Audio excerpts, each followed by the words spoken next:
ये है project number 5। इस प्रोजेक्ट में हम देखेंगे इस डिज़ाइन को आप किस तरीके से क्रिएट कर सकते हैं। तो चलिए वीडियो को स्टार्ट करते हैं। यहाँ पर मैंने 18 mm का एक सर्कल ड्रॉ किया हुआ है और ऊपर आप एक डमी स्टोन देख रहे हैं। इसे किस तरीके से क्रिएट करना है ये हमने बोनस सेक्शन के अंदर एक वीडियो है रिवॉल्व टूल का, उसके अंदर ड्रॉ करना बताया है। अब मैं इस सर्कल को सिलेक्ट करता हूँ और इसकी एक ऑफसेट कॉपी क्रिएट करते हैं 0.4 mm डिस्टेंस पर। तो ऑफसेट मैंने कमांड टाइप की, उसके बाद डिस्टेंस 0.4 आ रही है, आउटसाइड में क्लिक करते हैं। उसके बाद ये जो डायमंड का एक डमी स्टोन है इसको सेलेक्ट करता हूँ और ऊपर की तरफ शिफ्ट करना है। तो पहले मैं इसको सेलेक्ट कर लेता हूँ, मूव टू सेलेक्ट करता हूँ, उसके बाद इस पॉइंट पर क्लिक किया और शिफ्ट के साथ यहाँ पर प्लेस कर देता हूँ। तो इस तरीके से हमने प्लेस कर दिया है। उसके बाद इस सर्कल की कोई ज़रूरत नहीं है तो इसको मैं डिलीट कर देता हूँ। मुझे यहाँ पर 0.4 mm का गैप चाहिए था, इसलिए मैंने इसको यहाँ पर प्लेस किया है। उसके बाद मैं इसकी कॉपीज़ क्रिएट करता हूँ। सबसे पहले इस स्टोन को मैं एक सेपरेट लेयर के ऊपर प्लेस करूँगा। मैंने इसको सेलेक्ट कर लिया है। जिस भी लेयर के ऊपर आप प्लेस करना चाहते हैं, जैसे कि मैं ये जो लेयर 2 है इसको सेलेक्ट करता हूँ, इस वाले आइकन पर क्लिक करूँगा तो ये इस लेयर के अंदर आ जाएगा। अब आप देख रहे हैं इसका कलर लेयर के अकॉर्डिंग चेंज हो गया है। इससे ये होगा कि कभी भी इसको ऑफ करना है तो इस तरीके से हम ऑफ कर सकते हैं। अभी तो एक ही डायमंड पीस है, इसकी हमें मल्टीपल कॉपीज़ क्रिएट करनी है तो सबको एक साथ ऑफ करना है। तो अलग लेयर पर अगर ऑब्जेक्ट होते हैं तो उसको इस तरीके से ऑफ करना आसान हो जाता है और सेलेक्ट करना भी ईजी हो जाता है। अब हम इसकी कॉपीज़ क्रिएट करेंगे। तो मैंने इसको सेलेक्ट कर लिया। राउंड में कॉपीज़ क्रिएट करने के लिए कमांड आपको याद हो ही गई होगी, एरे पोलर। इंटर की प्रेस करते हैं, उसके बाद सेंटर डिफाइन करना है, 0 इंटर। उसके बाद यहाँ पर मुझे कॉपीज़ डिफाइन करनी है तो मैं 30 कॉपी क्रिएट करना चाहता हूँ। उसके बाद 360 इंटर। 30 कॉपीज़ क्रिएट हो गई हैं, लेकिन मुझे लगता है कि यहाँ पर गैप ज़्यादा है। तो अगर आप कॉपीज़ इंक्रीज़ करना चाहते हैं तो यहाँ पर आइटम आ रहा है, इस पर क्लिक करें, 35 इंटर। अभी भी थोड़ा सा गैप है, आप बढ़ा सकते हैं वैल्यू। तो मैं यहाँ पर क्लिक करके 38, आई थिंक अब ठीक है। राइट क्लिक करते हैं, इस तरीके से कॉपीज़ क्रिएट हो गई हैं। अब देखिए ये अलग लेयर पर हैं तो इनको इस तरीके से ऑफ करना काफ़ी इजी हो जाता है। अब यहाँ पर मैं एक लाइन ड्रॉ करूँगा। सबसे पहले हम देखते हैं कि इसके बीच में जो गैप है वो कितना है। हमें सिंपल एक लाइन ड्रॉ करनी है। यहाँ पर आप एंड पॉइंट इस तरीके से कर लें और उसके बाद एक पॉइंट पर क्लिक करता हूँ, दूसरे पॉइंट पर क्लिक करता हूँ, एक लाइन ड्रॉ कर ली है। उसके बाद यहाँ पर आपको मिड पॉइंट सेलेक्ट करना है, mid point snapping. Line tool मैंने दोबारा सेलेक्ट किया, देखिए मिड से स्नैप हो जाएगी। तो मिड पर क्लिक किया, उसके बाद जो सेंटर है उससे प्लेस करने के लिए 0 इंटर, राइट क्लिक। तो इस तरीके से सेंटर से मिड पॉइंट तक एक लाइन ड्रॉ हो गई है। मुझे इस लाइन को थोड़ा सा ऊपर करना है। अब ऊपर किस तरीके से करेंगे, इसके लिए मैं मूव टूल का यूज़ करूँगा, लेकिन यहाँ पर हमें स्नैपिंग मोड चूज़ करना है नियर। अगर आप नियर करेंगे तो परफेक्टली ऊपर की तरफ सेम एक्सेस में मूव हो जाएगी। मैंने यहाँ पर क्लिक किया, उसके बाद जैसे देखिए इसी एक्सेस में ये स्नैप हो रही है और यहाँ पर क्लिक करेंगे तो ये थोड़ी सी ऊपर चली जाएगी। मैं इसे इतना ऊपर नहीं रखना चाहता तो मैं यहाँ पर क्लिक करता हूँ, उसके बाद इसे यहाँ तक रख लेते हैं, ये काफ़ी ठीक है। अब हमें इसकी एक मिरर कॉपी क्रिएट करनी है। उससे पहले इसकी एंगल हमें ठीक करनी है। एंगल ठीक करने के लिए F10 की प्रेस करें, जिससे कि ये जो लाइन है इसके पॉइंट शो हो जाते हैं। आई थिंक अभी तक हमने इंटर की प्रेस नहीं किया है तो एक बार इंटर की प्रेस करते हैं। तो देखिए पॉइंट सेलेक्ट हो गया है। उसके बाद इस पॉइंट को हम थोड़ा सा बाहर लेकर आते हैं, करीबन यहाँ पर। और इसी तरीके से ये जो पॉइंट है सेंटर में, अगर आप टॉप व्यू पोर्ट में देखेंगे तो ये यहाँ पर आ रहा है, इसको थोड़ा सा बाहर करते हैं। इससे होगा क्या, अभी आपको समझ में आ जाएगा। पर्सपेक्टिव व्यू पोर्ट में हल्का सा इसको बाहर कर देते हैं शिफ्ट प्रेस करके, ये हो गया। अब मैं F11 की प्रेस कर रहा हूँ। उसके बाद इसके ऊपर कमांड अप्लाई करेंगे पाइप, जैसे कि ये सॉलिड हो जाएगी। और यहाँ पर जो पाइप की थिकनेस रखनी है वो 0.2 3 इतनी आप रख लें। राइट क्लिक, एक बार और राइट क्लिक, पाइप क्रिएट हो गया है। तो देखिए कुछ ये इस तरीके से आया है। अब मैं इसकी एक और कॉपी क्रिएट करना चाहता हूँ, तो मैंने इसको सेलेक्ट किया। टॉप व्यू पोर्ट में आते हैं, मिरर, सेंटर में क्लिक करते हैं तो 0 इंटर। उसके बाद इस तरीके से मैंने एक डुप्लीकेट कॉपी इसकी क्रिएट कर ली है। अभी देखते हैं सही तरीके से क्रिएट हुई है या नहीं। ओके, तो ये कुछ इस तरीके से क्रॉस हो गया है, मतलब कि एंगल थोड़ी सी ज़्यादा हो गई है। तो करना आपको इसी तरीके से है। मैं एक बार इसको ठीक करके फिर आगे कंटिन्यू करता हूँ। अब हमारी जो लाइन है एकदम परफेक्ट बन गई है, तो आपको कुछ इस तरीके से बनानी है। इनकी एंगल कुछ इस तरीके से होनी चाहिए और स्पेसिंग इतनी होनी चाहिए।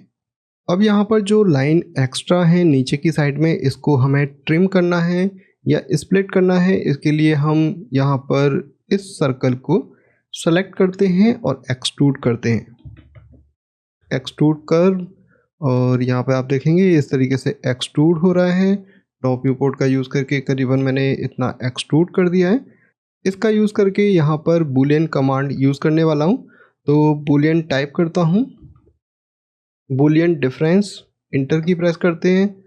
उसके बाद इन पीसेस को पहले सेलेक्ट करना है, उसके बाद राइट क्लिक, उसके बाद इस सिलेंडर को सिलेक्ट करना है, राइट क्लिक, और इस तरीके से ये यहाँ तक ट्रिम हो जाएंगे।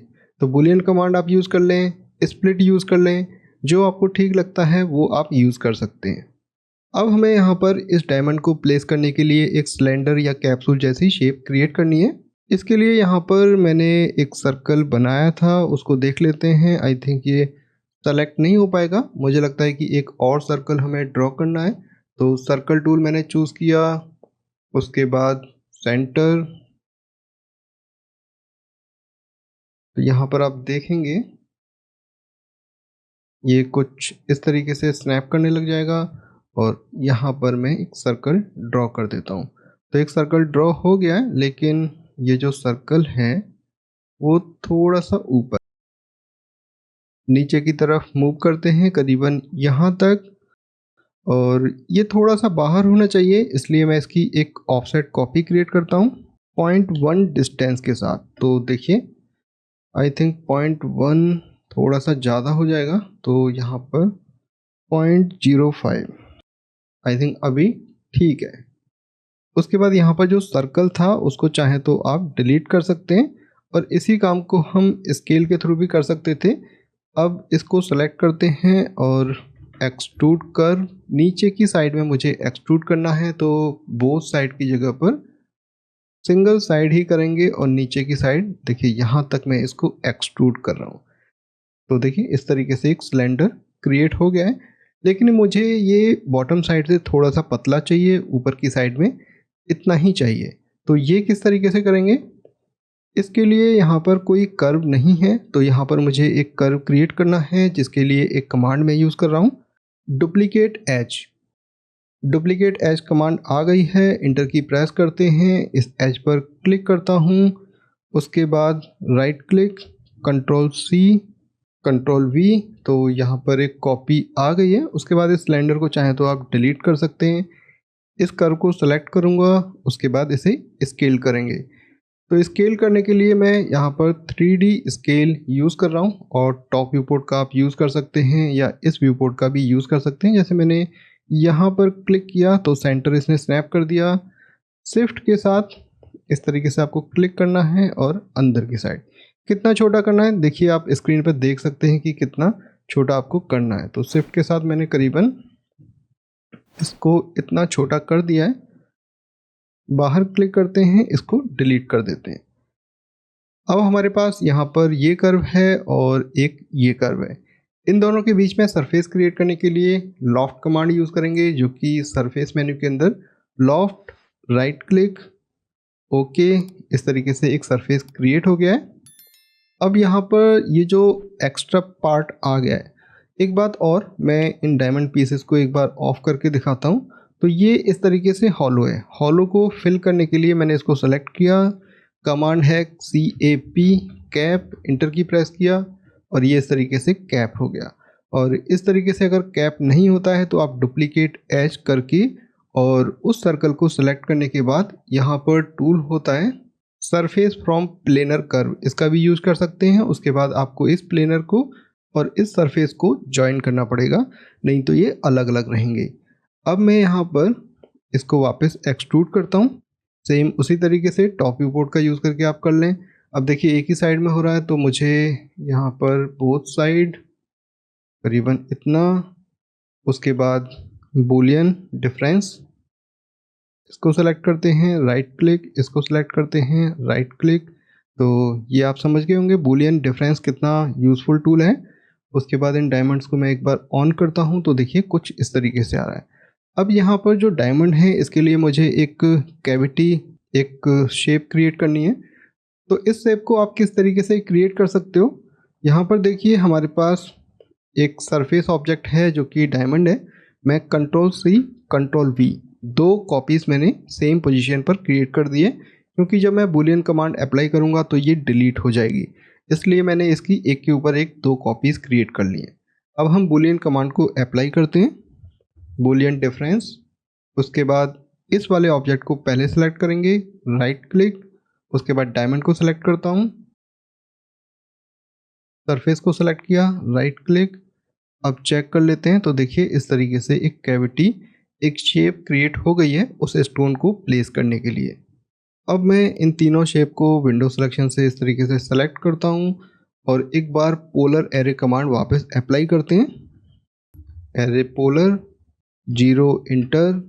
उसके बाद नंबर ऑफ कॉपीज़ तो यहाँ पर आ ही रही हैं, राइट क्लिक करते हैं, शिफ्ट के साथ यहाँ पर क्लिक करता हूँ, एक बार राइट क्लिक या 360 चेक कर लें आ रहा है या नहीं, राइट क्लिक करते हैं और एक बार और राइट क्लिक।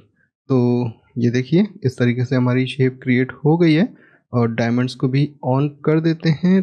अब यहाँ पर एक प्रॉब्लम ये है कि आप देख रहे हैं एक गैप क्रिएट हो गया है यहाँ पर, तो इस गैप को भी हमें फिल करना है। तो मैं एक बार Ctrl+Z करता हूँ और डायमंड्स भी हमने ऑफ किए हुए ही हैं।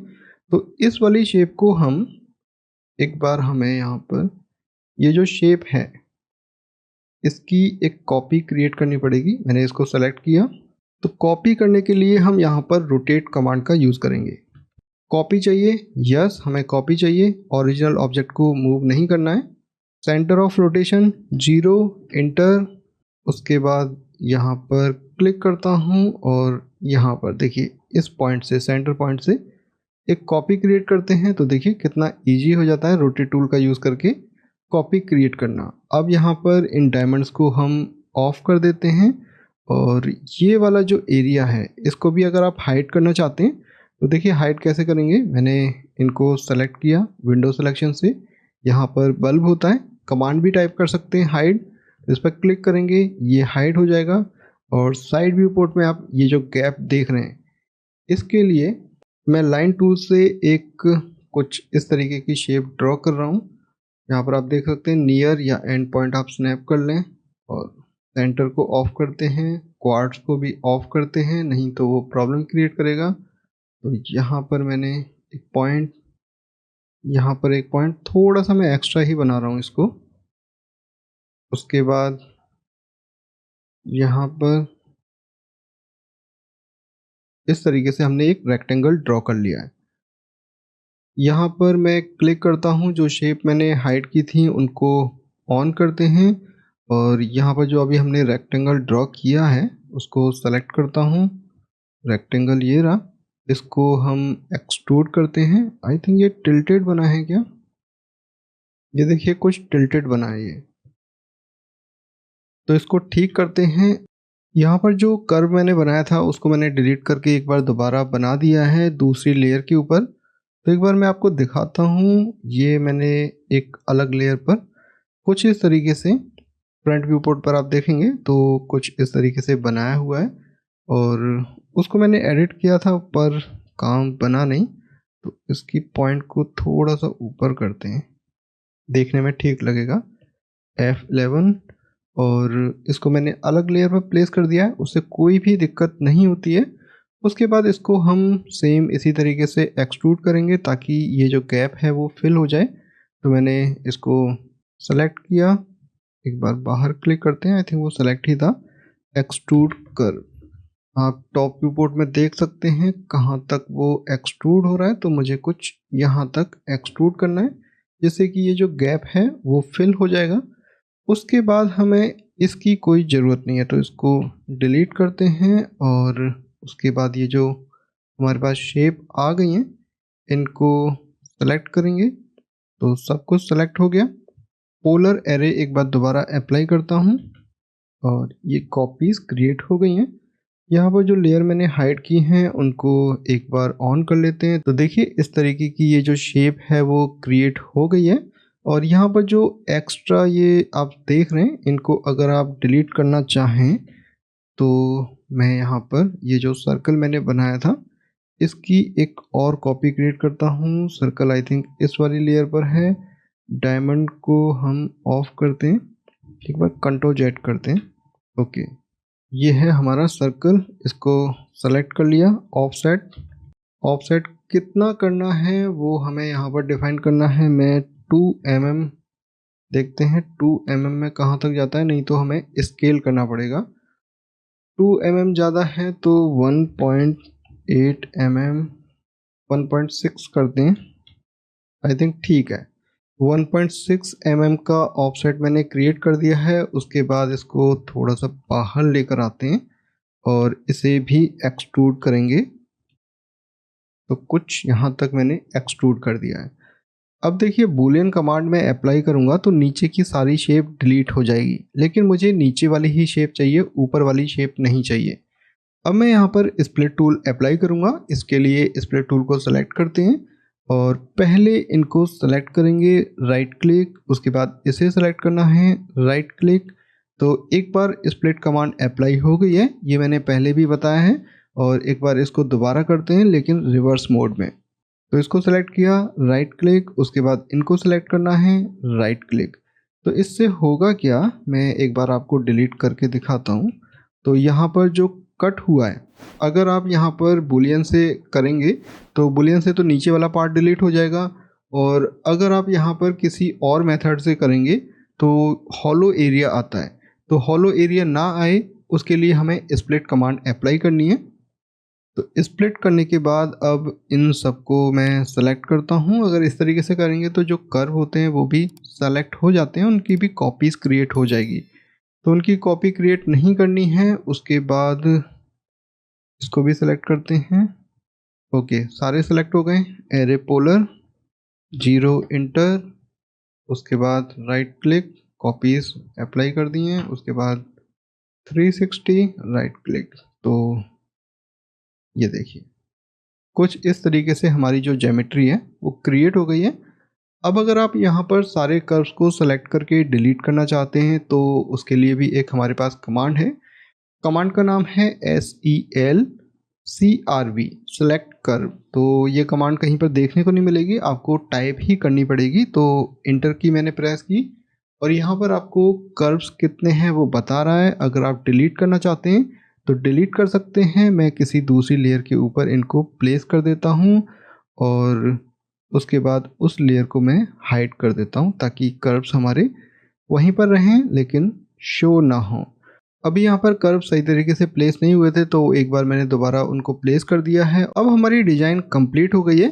तो एक बार इसे आप बना के देखें।